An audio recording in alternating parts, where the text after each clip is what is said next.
Okay, so ngayon papunta ako ng palengke and mamaya papunta ako ng tatlong school, elementary, tapos pupunta ako ng high school and another high school na school naman.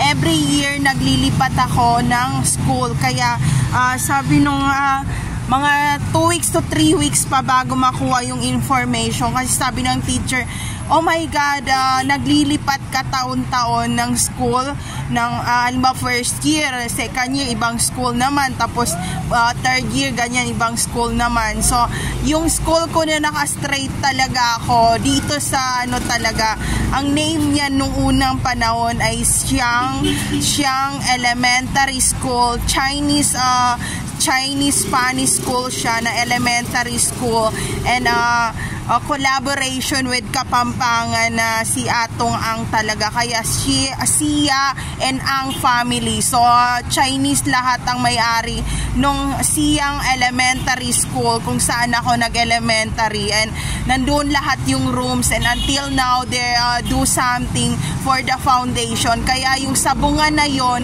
na malapit sa school ng Siang Elementary School ay kay Atong Ang yan. So ng Pampanga. So may foundation ng Pampanga dito nila nilipat kasi nga dinudumihan yung kanilang lugar sa Pampanga. So ngayon malinis ngayon ng Cotabato City. Wag ang Cotabato City ang burahin mo sa mapa ng Pilipinas. Burahin mo si Magellan, si Lapu-Lapu dahil patay na sila. Wag kami na buhay pa. So ito yung view dito.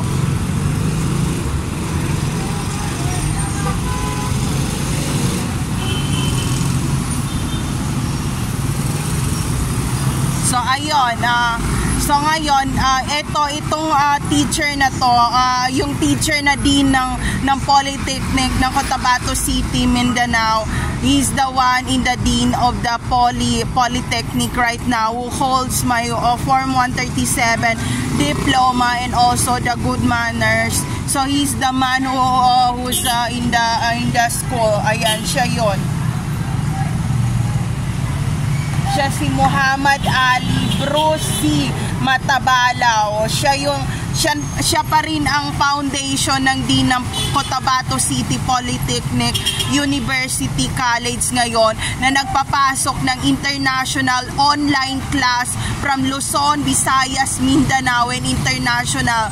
So yun, kaya nagkakagulo and napapagod yung mga teacher doon to get and update those data of the system of the new and old kumbaga mga student. Because of that, nagpapasok pala sila dito ng online class na galing pa sa international para lang makakuha ang Polytechnic ng university na kumbaga kaya nilang tapatan ng UP Manila Diliman University. So yun pala, and bago lang yung high school nila dito na nilagay para lang maisalang sa university. So ito lang sinasabi ko sa iyo, Dean of Polytechnic Cotabato City, Mindanao. Mahirap yung proseso na pinasok mo sa online international ang university. Ang daming polytechnic sa Luzon, Visayas, Mindanao and international. So cross finger, we will see what happen next. Talagang mabigat ang proseso nito, kaya pala nag-aaway dito sa Cotabato City. So mamaya na, papunta na ako ng palengke. So ito yung view dito. So ayun lang sir, please sana magbago ang isip mo na ibigay sa akin yon. Pinaghirapan ko yon.